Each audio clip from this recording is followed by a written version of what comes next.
Je pense qu'il y a eu effectivement un grand travail fait avec le cabinet Algoé pour structurer l'écosystème et la démarche qui nous a permis d'identifier les forces en présence qui ont été un des drivers pour déterminer les orientations. On a aussi demandé en complément au cabinet Algoé de travailler aussi sur le positionnement parce qu'il est extrêmement important quelque part de réfléchir à comment ces orientations allaient s'inscrire dans l'écosystème en dehors de la région Picarde, puisqu'on était déjà dans la future région Hauts-de-France, mais aussi au-delà avec les régions voisines et limitrophes pour avoir un positionnement complémentaire qui nous permette de nous positionner non pas en opposition, mais vraiment en complémentarité avec les autres acteurs. Donc il y a eu ce travail d'état des lieux qui a permis d'identifier un certain nombre de forces qui ont, au travers de ces éléments, été discutées en groupe de travail participatif où l'ensemble des acteurs et en particulier industriels ont contribué pour déterminer les deux orientations principales qui orientent aujourd'hui le cluster e-santé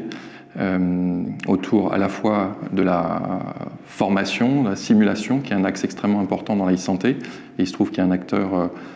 fédérateur sur le territoire qui est SimuSanté, porté par le CHU, qui va, à mon avis, tirer beaucoup les petites entreprises locales, mais aussi tout ce qui est autour des objets connectés, de la mise en place des informations, tout ce qui tourne autour du big data et du smart data, qui est une orientation aussi extrêmement forte, dans laquelle il y a de gros projets qui pourraient déboucher. En tout cas, on l'espère.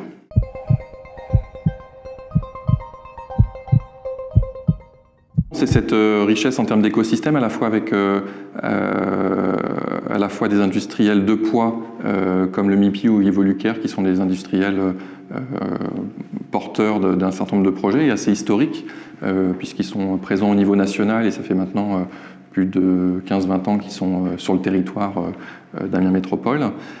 mais aussi de petites startups, alors qui ne sont pas forcément connotées santé, mais en tout cas qui sont sur le numérique avec des débouchés dans la santé qui sont extrêmement intéressants. Et donc voilà cette richesse portée aussi avec les politiques publiques qui sont quelque part mis en œuvre au travers du GCS, mais aussi des institutions comme le CHU avec SimuSanté. On voit qu'il y a un terreau favorable. Maintenant, c'est comment transformer cet embryon d'écosystème qui semble extrêmement positif en une réussite qui va permettre d'attirer des entreprises et de développer le secteur de l'e-santé sur le territoire.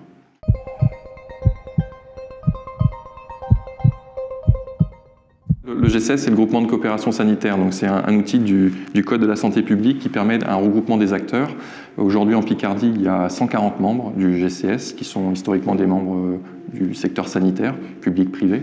mais aussi ambulatoire, donc toutes les unions régionales de professionnels de santé, médecins, infirmiers, masseurs-kinésithérapeutes et pharmaciens sont membres du GCS, mais aussi depuis quelques années les acteurs du médico-social. Ce qui fait qu'aujourd'hui, on a la grande majorité des acteurs de la prise en charge dans un cadre de parcours coordonné qui sont présents au GCS, qui peuvent, avec nous, porter des projets dans le respect de la politique régionale de santé qui est portée par l'ARS, l'Agence régionale de santé, qui est le principal financeur du GCS sur des actions de dossiers partagés, mais aussi principalement de télémédecine.